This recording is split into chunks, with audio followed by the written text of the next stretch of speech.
le 14 décembre, deuxième mystère glorieux. Marie dit « Il y a certains actes de générosité particulière dont la fragrance émane uniquement des âmes qui ne font qu'un avec mon Seigneur, et dont le parfum n'est apprécié que par Dieu ou par ceux qui vivent déjà dans le royaume de Dieu. C'est un acte de générosité que de savoir renoncer à la liberté et de s'enfermer dans un couvent, s'interdisant ces joies humaines que Dieu a permises et que mon Fils a bénies, parce qu'elles font partie des desseins créateurs et elles perpétuent, par l'entremise des créatures, l'œuvre du Créateur. Source éternelle de nouveaux esprits, le Père crée les âmes dans le ciel. Graines destinées à produire des graines, elles se revêtent d'une chair et, devenues mâles ou femelles, elles créent sur terre, par l'union de deux chairs en une, de nouvelles robes pour les nouvelles âmes qui vont descendre sur la terre pour la peupler de créatures de Dieu. Il n'y a pas de joie plus grande, après celle d'aimer le Seigneur, que d'être mère d'un enfant à soi et de dire « Je t'ai formé, je t'ai porté et nourri, je t'ai donné mon sang et mon lait. Tes chairs sont les miennes et ma pensée est à toi, car tu es la pensée et le but de ta maman. » Il y a une maternité plus haute, mais elle n'est déjà plus humaine et elle est déjà comprise dans la grande, incomparable première joie entre toutes d'aimer le Seigneur, car c'est l'amour total envers notre Seigneur très saint qui nous fait aimer les créatures au point de devenir des mères pour elles, prêtes à leur donner la vie à travers notre douleur, et dans le but d'accroître la gloire de l'Éternel en augmentant le nombre des citoyens du royaume. C'est un acte de générosité que de vous offrir en victime pour le monde. Un acte de grande générosité, puisqu'il vous rend semblable à mon Jésus. Victime innocente, sainte, consumée par l'amour. Mais il y a une générosité encore plus grande, la générosité héroïque dans son héroïcité générale. Dieu, qui est grand, d'une manière inconcevable pour vous, compense les âmes généreuses par des torrents de délices. Il se communique à elles dans des contacts spirituels. Il donne des lumières qui sont des paroles et des paroles qui sont des lumières. Il donne des formes de vitalité qui sont un repos et le repos sur son cœur qui est vitalité.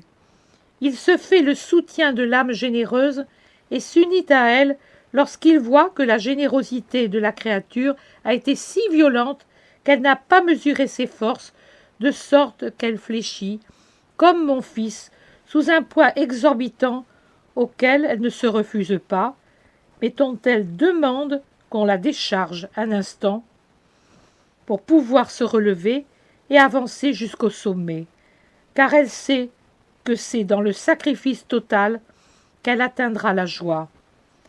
Eh bien, l'héroïcité de l'héroïcité dans le sacrifice, c'est quand une créature pousse son amour au point de savoir être généreuse jusqu'à renoncer même au réconfort d'avoir l'aide et la présence sensible de Dieu. Maria, j'ai éprouvé cela, je sais, je peux t'instruire dans cette science du sacrifice, car il ne s'agit plus d'un simple enseignement, mais d'une science.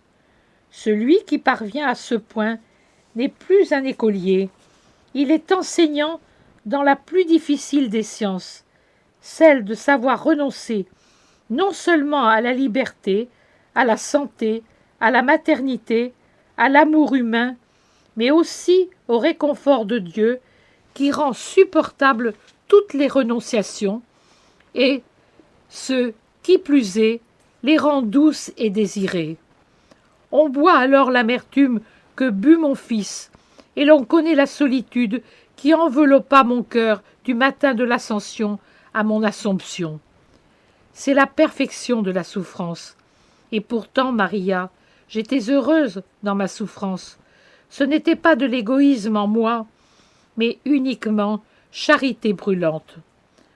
Tout comme j'avais su, par degrés ascendants, accomplir toutes les offrandes et toutes les séparations, toujours gardant à l'esprit que l'offrande et la séparation qui le transperçaient, lui, accomplissaient la volonté de Dieu, mon Seigneur, et augmentaient sa gloire, et comme j'avais su par la suite me détacher de mon Fils au moment où il préparait sa mission, au moment de sa prédication, de sa capture, de sa mort, de sa sépulture, chose dont je connaissais la brève durée, ainsi je sus sourire et le bénir sans tenir compte des larmes du cœur, à la première aube du 40e jour de sa vie glorieuse, quand, sans témoin, comme au matin de la résurrection, il vint me donner son baiser avant de monter au ciel.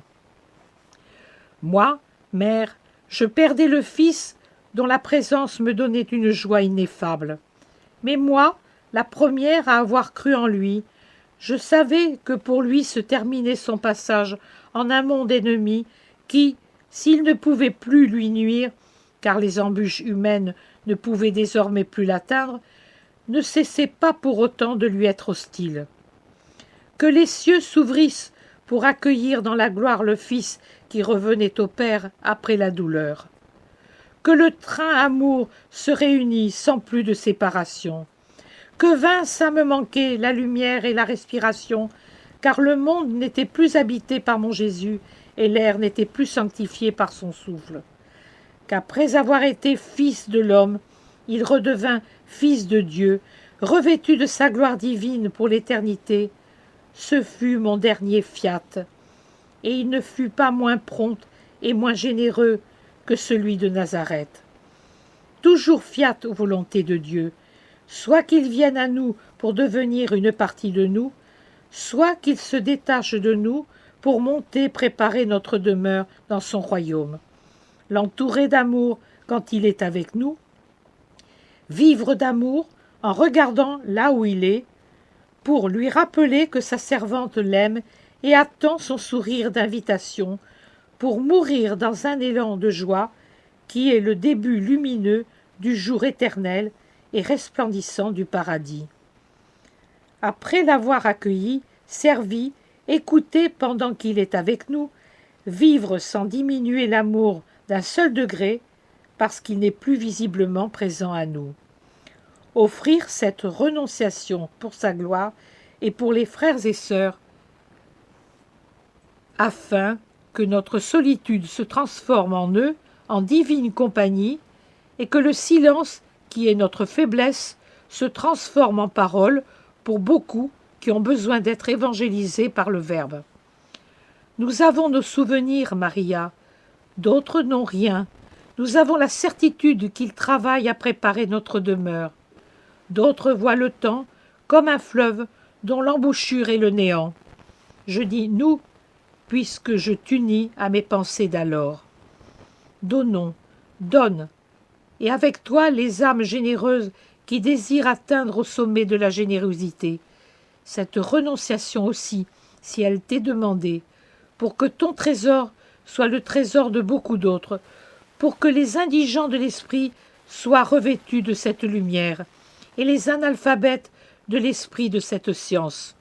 Lumière et science qui, une fois qu'elles ont été infusées, ne cessent de vivre et d'agir, et que la bonté a accordé à ses bien-aimés pour en faire ses élus.